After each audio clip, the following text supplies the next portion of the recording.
क्या हुआ कायर? अब तक तो बड़ी डिंगे मारे थे। अरे लज्जा आनी चाहिए तुम्हारी माता को,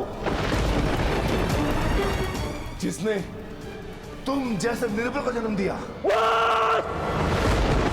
यदि एक और शब्द अपनी जीवा से निकाला तो तुम्हारी जीवा काटकर फेंक दूंगा। जिसने मुझे जन्म दिया है उसके सम्मान के लिए स्वयं उसे दिया वचन भी भुला दूंगा। अपनी माता के मान पर चिंगारी पड़ी तो तिल मिला गए कर्ण। वो पांचाली भी किसी की माता थी, किसी की पुत्री थी, जिसे वस्त्राण के अपमान की अग्नि में जलना पड़ा। और अब वो अग्नि कौरव पक्ष में उपस्थित हर एक को भस्म कर देगी। कर्ण, तुम्हें भी।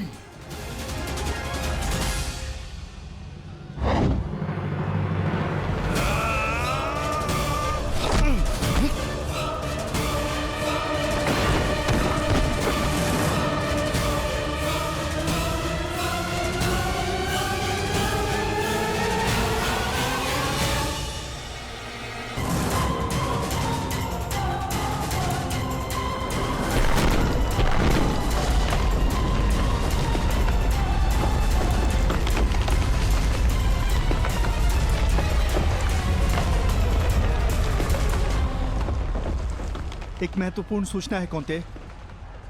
वृकोदर भीम और अंगराज कर्ण के मध्य महाविकट द्वंद्व हो रहा है और परिणाम के संकेत शुभ नहीं है।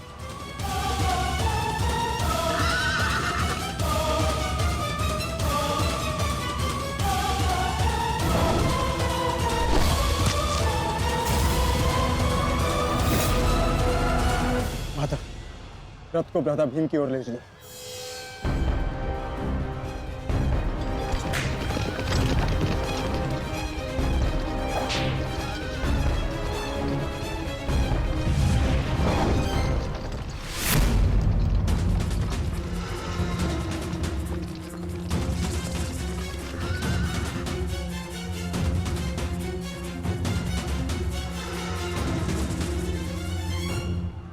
अर्जुन, तुमने हर एक परीक्षा में सफलता पाई है। देखना यह है कि तुम इस परीक्षा में सफल होते हो या नहीं।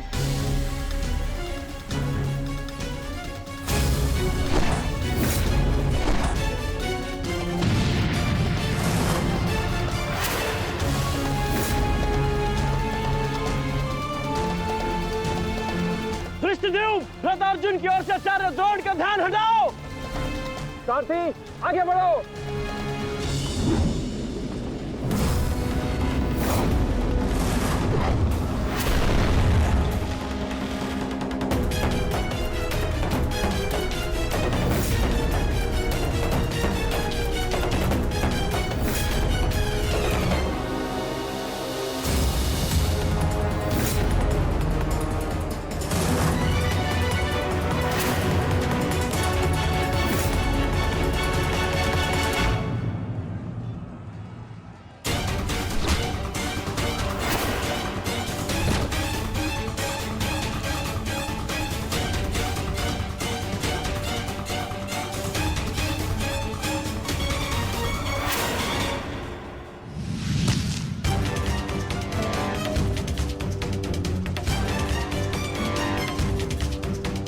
तुम बार बार मेरे समक्ष क्यों आ जाते हो?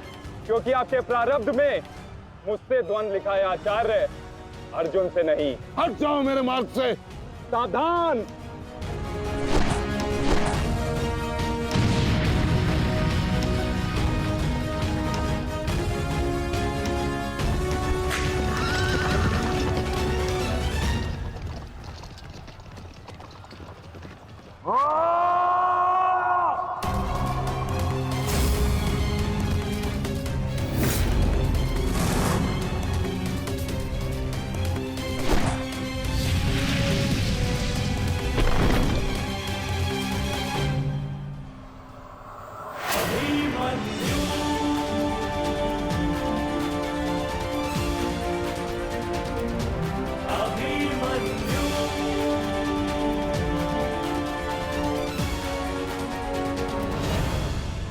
अर्जुन काका श्री, विचित्र बात है ना कि प्रत्येक बार आप मुझसे युद्ध बीच में छोड़कर ही चले जाते हैं। मूर्ख! आज मैं तुम्हें और इस द्वंद्व को समाप्त करके ही जाऊंगा।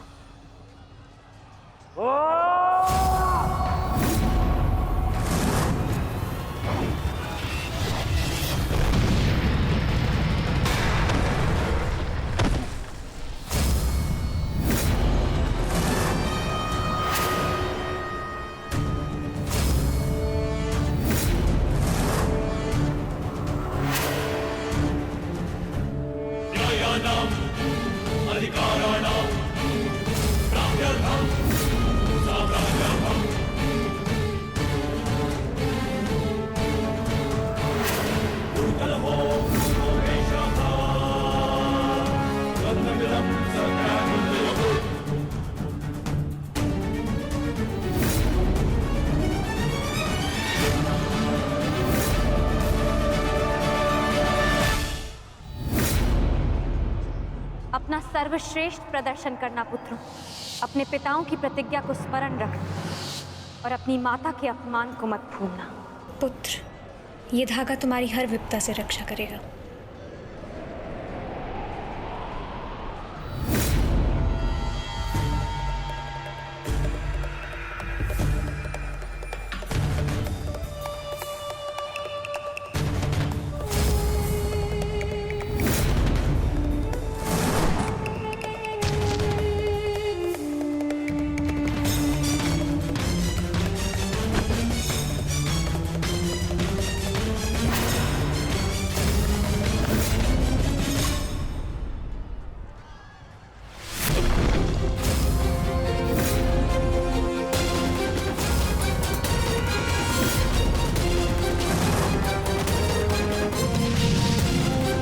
दुर्योधन, इस बालक के साथ बचकाना खेल बंद करो।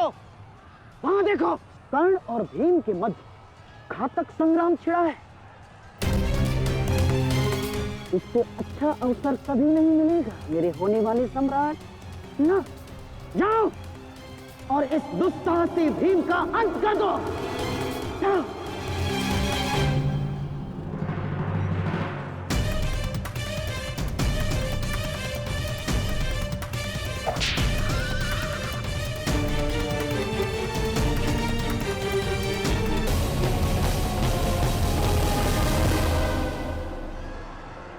मैंने अपना वचन पूर्ण किया। तुम ये रेखा पार नहीं कर पाए, आज तुम किसी और कौरव का वध नहीं कर पाओगे।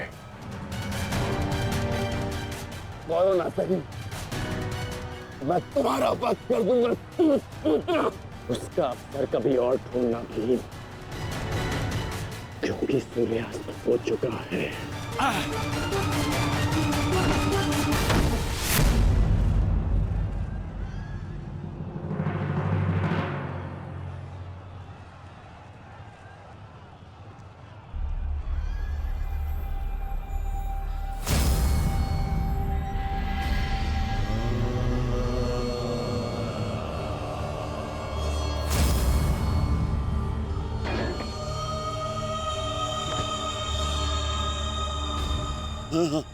अनुज, मुझसे बात करो। तुम्हारा चेष्टा है, उत्तर दो से।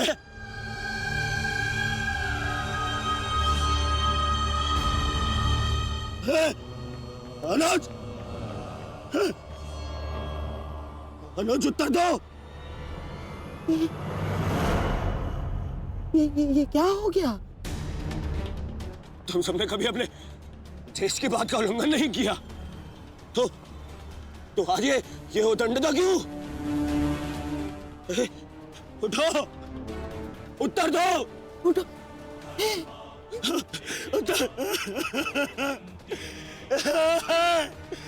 बात करो मुझसे।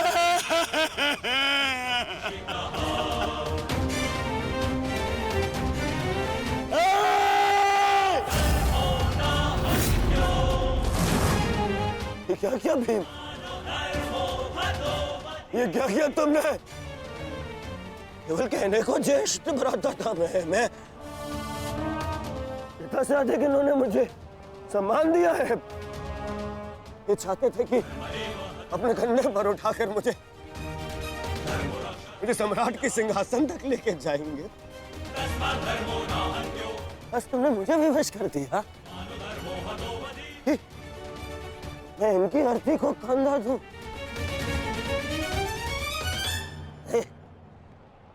तुमने उचित नहीं किया है भीम, उचित नहीं किया। मैं छोड़ूंगा नहीं तुम्हें, विकोदर मैं नहीं छोड़ूंगा।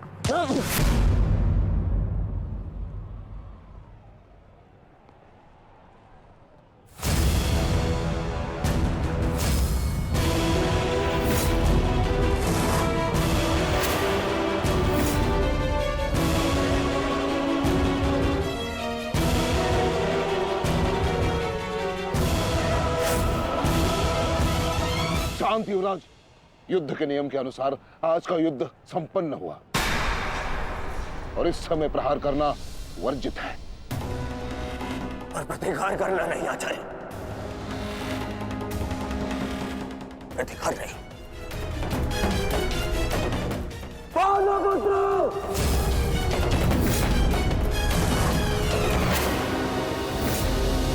अपने इन 5 भाइयों के निर्मम हत्या का प्रतिशोध लूंगा मैं। किसी एक को भी जीवित नहीं छोड़ूंगा मैं। ये मेरा वचन है। मेरी प्रतिज्ञा मत भूलो दुर्योधन। तो नियति तुम्हारे 5 भाइयों की हुई है, वही नियति तुम्हारे शेष 95 भाइयों की भी होगी। दुर्योधन! मैं ऐसा नहीं छोड़ूंगा। राजा भीम रुक जाइए, ये सही समय नहीं है।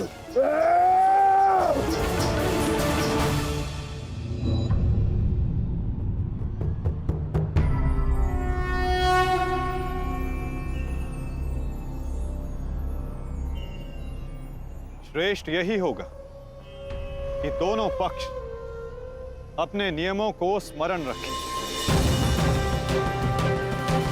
सूर्यास्त हो चुका है और उसके साथ ये युद्ध भी समाप्त हो चुका है। आप दोनों अपनी भावनाओं को कल के लिए शेष रखें और वही उचित रहेगा।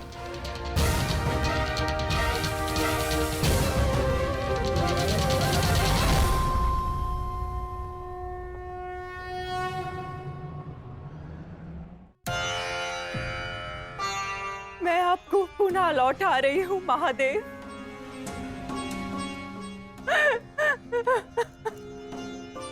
आपने मुझे 100 पुत्रों को आशीर्वाद दिया था और आज मुझे उन्हीं पुत्रों की मृत्यु का दुख भी दे रहे हैं।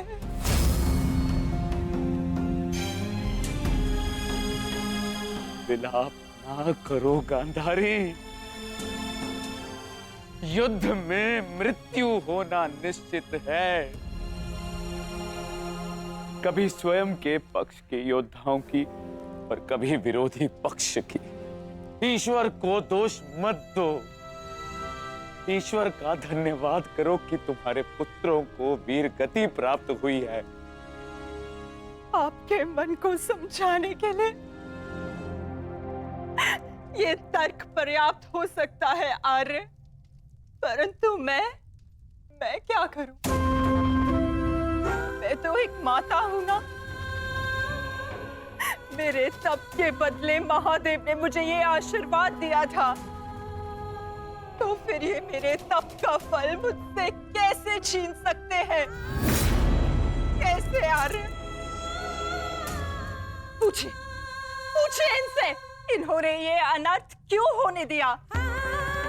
जो पहले मुस्कान दी तो फिर बाद में आंखों में अश्रु भर दिए। ऐसे ईश्वर नहीं चाहिए मुझे, नहीं चाहिए। दासी, तुम इस शिवलिंग को इस कक्ष से इस महल से बाहर कर दो। मुझे नहीं चाहिए कोई प्रभु, कोई मंदिर, किसी चीज की आवश्यकता नहीं है मुझे। तुम्हें जो उचित लगे तुम वो करो गांधारी। मैं वो करूंगा जो मुझे आवश्यक लगता है। रथ सज्ज करो संजय, मैं इसी क्षण कुरुक्षेत्र जाऊंगा।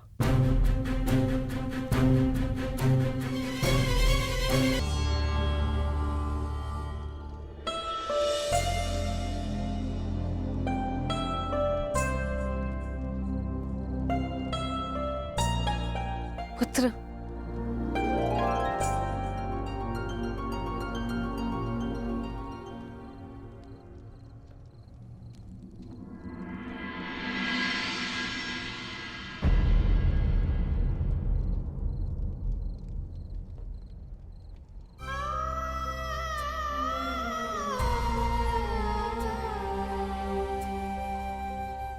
युद्ध में योद्धा को घाव लगना सामान्य बात है। आप चिंतित मत होइए। मैं जो भी कर रही हूं अपना कर्तव्य समझकर नहीं, बल्कि पश्चाताप समझकर कर रही हूं। एक पुत्र को खोने का कष्ट, उसकी पीड़ा एक माता ही समझ सकती है। मैं भी एक माता हूं, परंतु दुर्भाग्य से इस अनर्थ को रोकने में सक्षम नहीं हूं। इसलिए लेप लगा रही हूं अपने मन के घाव को, थोड़ी शीतलता देने का प्रयास कर रही हूं। पुत्र, तुम दुर्योधन के पास जाओ। इस समय उसे अपने मित्र की सबसे अधिक आवश्यकता है।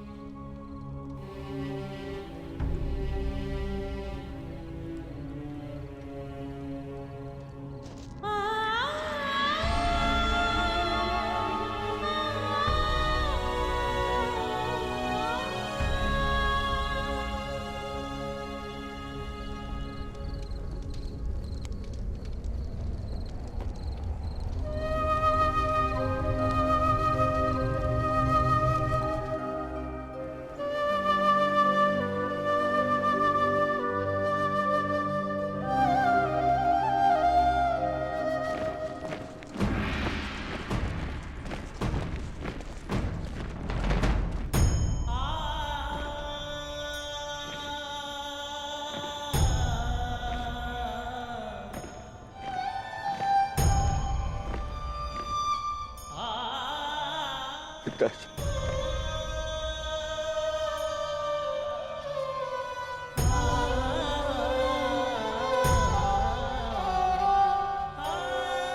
पिताजी, ये मान रहो और इस अंतिम संस्कार की विधि को रोको।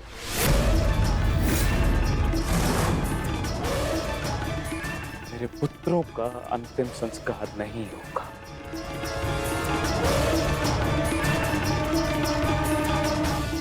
महाराज, ये कैसा अनर्थ करने जा रहे हैं आप?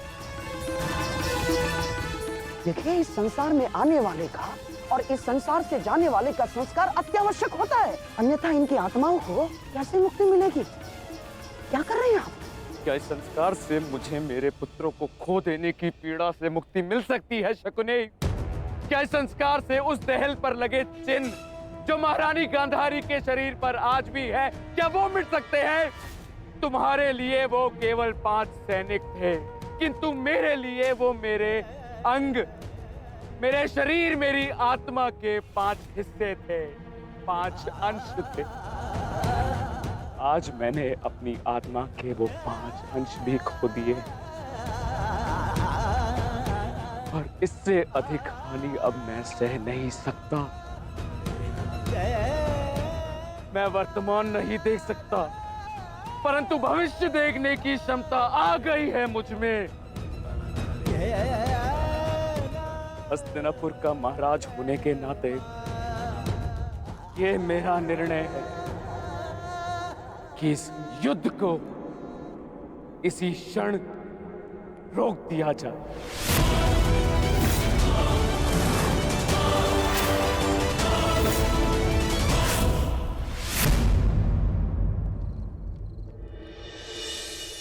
पिताश्री,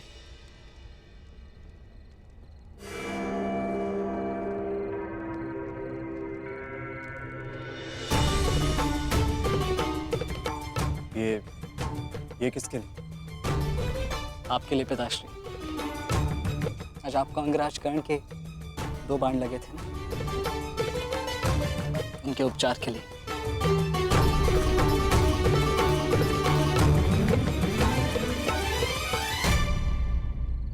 मुझसे अधिक घाव तो तुम्हें लगे हैं पुत्र। मैंने सुना तुम्हारे और दुर्योधन के मध्य हुए द्वंद्व के विषय में।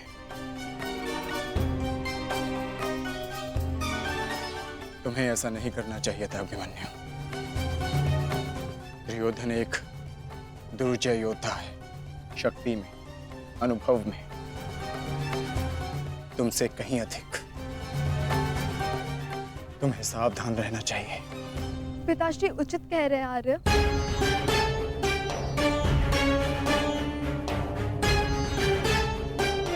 किंतु एक योद्धा के लिए ये विचार सुनना और स्वीकार करना दोनों ही अनुचित है। और छिपकर 2 योद्धाओं की बातें सुनना भी अनुचित है उत्तरा। इसलिए यहां आओ।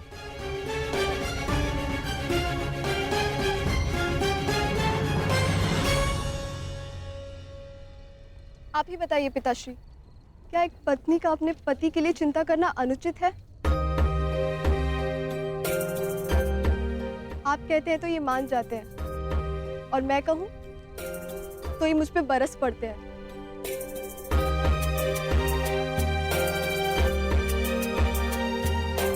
आप ही ने कहा था ना कि काका श्री दुर्योधन के साथ द्वंद्व करना इनके लिए उचित नहीं है।